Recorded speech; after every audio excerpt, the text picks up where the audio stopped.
Hello everybody, I am Angry Bird. Welcome to a new Steel Division 2 video. Today we're looking at the new divisions released in the Steel Division 2 Black Sunday DLC. Hopefully you're all hyped for it, I am too, and today we're going to be trying to rank the 6 new divisions and put them in some kind of tier list.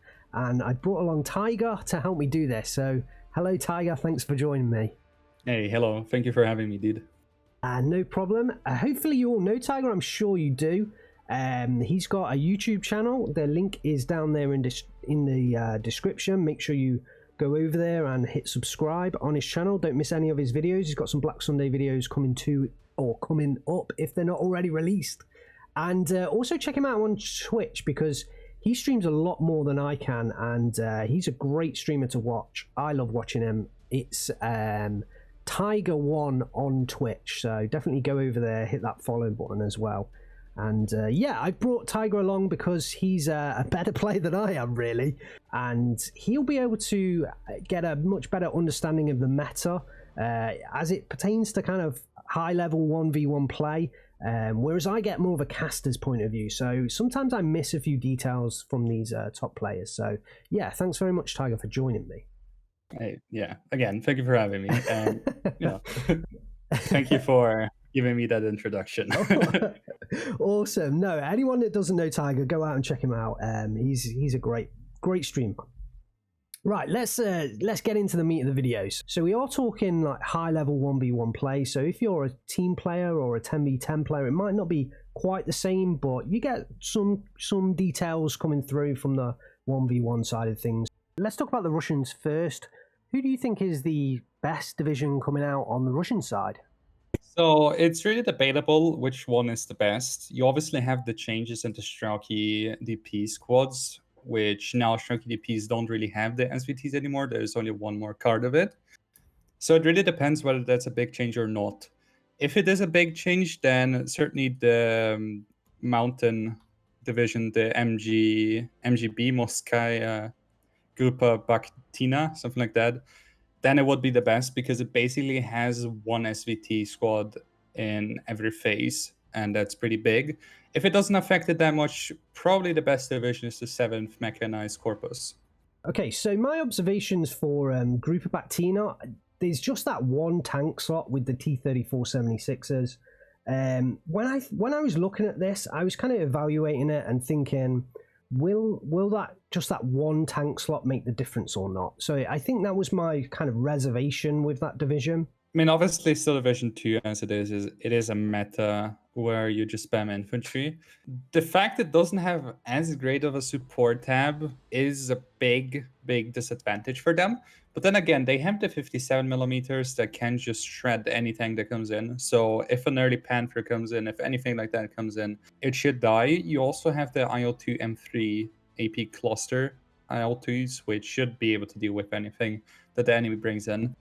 So even though they have a low amount of tank, their infantry should carry them through. Yeah, whereas I'm looking at the 7th Mechanized, and it just looks like a much more all-rounder division. They do have those ISUs in the anti-tank tab. It just looks a bit more well-rounded. Well, yeah, so the main thing here is that the 7th gets better support. It really just depends on the Strelky DP change. So if the SVTs are a huge deal, then the other division will probably be better. But this division is a lot easier to play with, especially against Sherman divisions, because the MGB would probably be very, very abused by Sherman divisions. I think that's maybe why I personally would probably think the 7th is slightly better, because you could get away with it using it against a few more divisions. I don't know what your thought is there. No, I agree with you. The MGB will obviously not be the best matchup. And bear in mind, we're talking about the divisions that we have in the DLC, not overall. I wouldn't say the MGB would be like an S tier division. Same for the 7th, but in the divisions that we have in this DLC, 7th and the MGB seem to be the best for me, even though MGB is a lot more situational than the 7th. So if you were to fit these 2 divisions into the tier list, whereabouts would you put them? Would you put them in the same rank, or would you put them in different ones? No, I would put them in the same rank, just keeping in mind that those are situational divisions.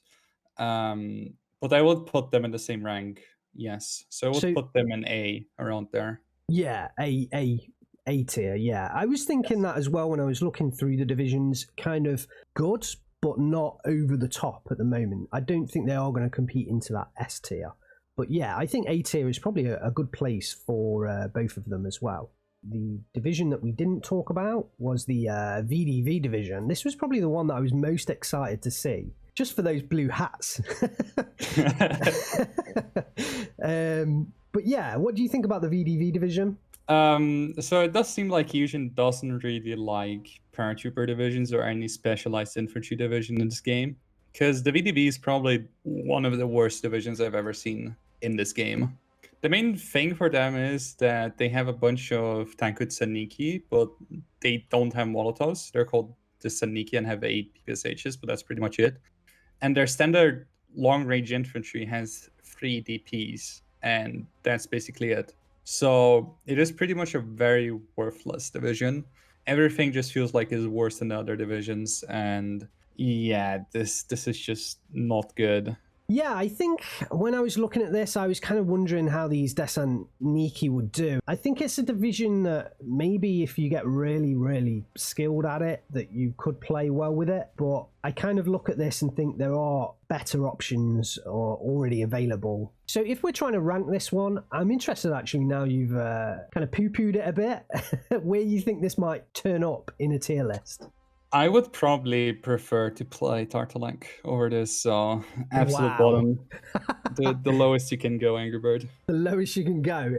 I am now worried because I've forgotten what I said in my preview, and if I said this is a decent division, all my credibility is gone. Okay, maybe mine is gone. Okay, so I think we'll put it in D tier then, because that's about as low as my tier list go at the moment. So I think we'll put it in D tier. Okay, so we've chatted about the Russians. Let's talk about the Romanians. What's your pick of the best divisions coming from the Romanians?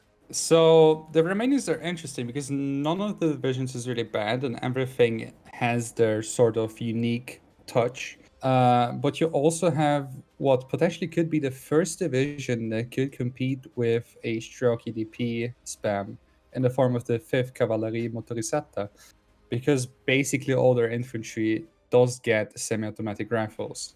So the 5th Cav basically is a semi-automatic wet dream. Pretty much everything gets a semi-automatic rifle, despite the card showing it's a bolt action rifle. That kind of means that now that the Strelki DPs have been changed, that this could assume a role of a division that could spam these semi-automatic rifles like the Strelki DPs did in the past and how the Polish will do now, but for a cheaper price of 25 points in the form of the Rossiori. It does get only 1 card of Stugs, which is a limiting factor to them, but the fact they get so many light tanks, including the Panzer II Lux, and a great variety of support for their infantry. And their air support, they don't only get great bombers, they also get great AT planes. And something that is a little bit different is that they also get the HS-129B2R4 cluster AP plane, which is a much more resilient plane than any AT plane with cluster we've seen before besides the IL-2. And you also get the J87 if you just need something cheap.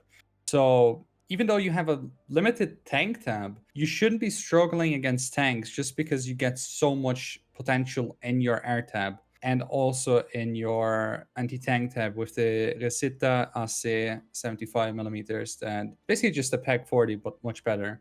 So overall, this division has potential to be the first Axis division to compete with a Strelki DP spam, which is really exciting. Yeah, it is actually kind of exciting to get a good Axis division out of this DLC. But whereabouts would you rank that division if you were going to slot it into a tier list? So the fact that we are getting the Strelki DP changes now means that this division will probably be very meta. So either A or very potentially S tier. Okay, wow. So looking like it is going to be a good division then. So I think what we'll say is we'll slot it into A along with the 2 Russian divisions in there. But definitely this is one to watch out for as well. Let's just move on to the 4th Monte then. Any quick observations on them? Well, since it is not that impressive of a division compared to the 5th, I will be a little bit more brief about it. The thing about the 5th Monte is that they get some great variety in their infantry, but compared to the 5th Cavalry Motorisata, they aren't as impressive. So you have the Infanteristi, which is basically just a rifle squad compared to the Canadians, which is a cool thing to have, but their numbers are not that great. And you also have the Vanatore de Monte, which is basically a Schützen squad from the 78 Sturm. So you have in your hand here a 78 Sturm that instead of having the Sturmschützen as a complement to the Schützen, you have the Infanteristi, which is a much cheaper squad. However, it isn't that great compared to the 3rd Canadian. And also the fact that you're really limited in your AT and tank tab. You don't have great air options to deal with tanks, and you only get Panzer Force, which is basically your best tank in this division, in Phase B. So if a Sherman pops up, this division is dead. Okay, interesting. So let's slot that in as well. Whereabouts would you put that in? So I'd say this division is around B tier. That leaves us with first Blindata. So any quick thoughts on those? So the first Blindata is a very interesting division because it does have the Panzer Force with the heat shells. The main problem is just the infantry, and this division doesn't really fit into the meta. So it is an okay division. It probably will be fun to play, but the fact that they can't really deal with infantry spam and they don't really have light AT options, so they'd have to be investing into tanks that are really expensive because they don't have the cheaper AT options, will make them a, say, B to C division. But the main thing for them is really just the infantry not being as strong compared to the others. Right, well, that is all the divisions covered. Pick your favourite division as well. Drop down in the comments what you think. Maybe even rank them in the comments. And if you think we're wrong, based on what you've seen so far in the preview videos, then, you know, rank them down below what you think the best division is going to be. And yeah, like I said at the start, make sure you go check Taiga out. He streams almost all the time. Just head over to his channel, twitch.tv/Taiga1. and hit that follow button and get the notification when he's going live. You can also join me and also head into the description. All the links I've mentioned, they'll all be in there. Jump into my Discord as well and carry on the conversation in there.